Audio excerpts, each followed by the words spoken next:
Good morning. It's time for Precision Talk. I'm Marketing Manager Frank Olmsted with HDS Ag, and joining us, President Adam Gittens. Good morning, Adam. Morning, Frank. How's it going today? You know, it's a fabulous day. Excellent. So you have been on a whirlwind of travel lately, and you just got back from Pennsylvania. So I did. you're up there visiting the Aerostar Dynamics shop. So tell us a bit about your trip. You know, I can actually say I've been everywhere, man. It's been that kind of a travel schedule.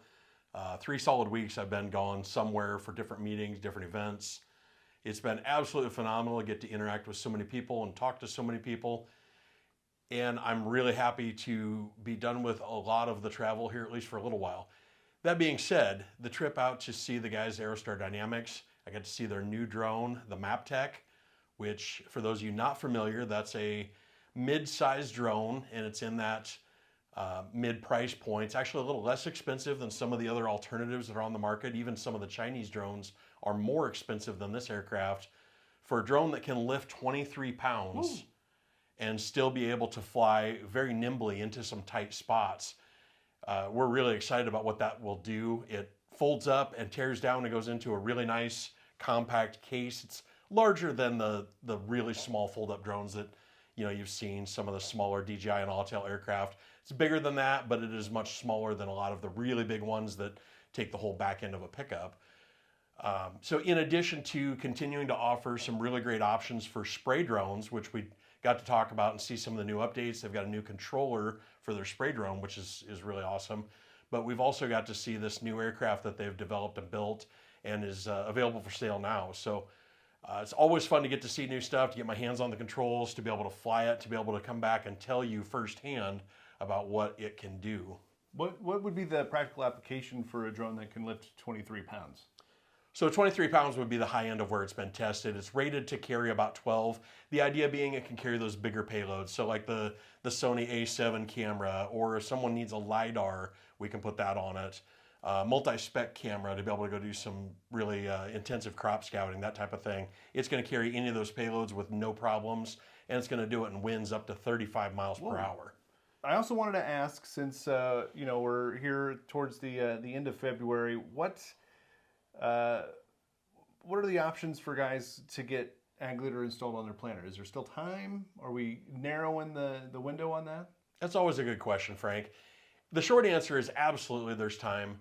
We've got a really great team of people here. If you don't have the time to put the equipment on yourself, give us a call. We can not only get the equipment in very short order. Typically, new install or new systems right now are running 1 to 2 weeks, depending on what it is. Some of them even quicker than that, to be able to get it from our manufacturer once we order that. But we can have those installed in a very short amount of time. But we've had a really nice stretch of weather here. Yeah. And so we've been able to get a really good jump start on this spring. So even though it may seem like planting's right around the corner, we've still probably got, at least 45 and probably more like 60 days before these planters are going to start running. We can easily shore this up inside of, let's say, 30 days and have that planter ready to go to the field. It's one of those things that if you've been thinking about, well, last year, how did that planter work? I needed to do this, this, and this. Give us a call. Let us help you walk through that.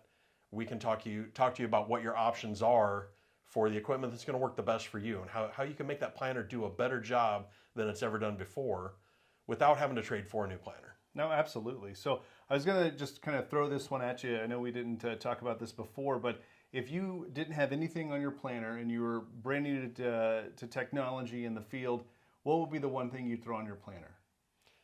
That's really a head scratcher sometimes, and a lot of guys really debate on what's going to be the best technology and the best investment for my operation. I would like to ask the farmer some questions about their farm practices, their operation.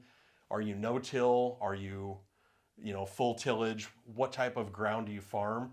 And I would probably lean between either the hydraulic downforce or the electric drives. And it would depend on what type of terrain we're in and which one of those would probably be first. But to me, it's not an either or, it's a both, but we can spread them out and do one now and one later.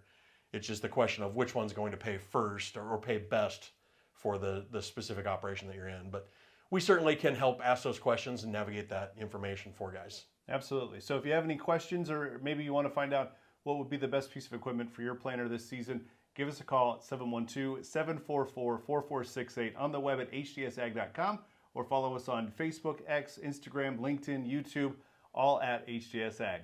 Thanks, Adam. Thanks, Frank. We'll see you.